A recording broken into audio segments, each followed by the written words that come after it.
Here's how to convert to ICO, it's ICO, or like icon image format. So I created an app called ConvertSave. It is a file converter that works locally on your computer on Windows and Mac. You can check it out, link in the description, or just go to convertsave.com.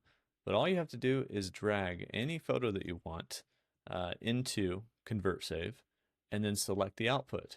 So if you scroll down here, we have this ICO, that's that ICO format.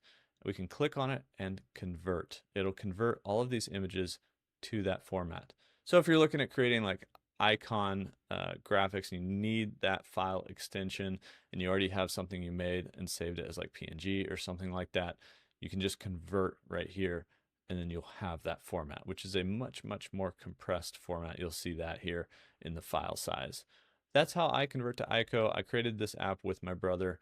ConvertSave is pretty much that simple, right? It just converts and then saves back wherever those files are located. And it works on Windows and Mac, and we're working on a lot more features. It actually does audio and video as well. So images, audio, video, whatever you need to convert, you can use ConvertSave. Thanks for the support. I'll see you guys in the next one.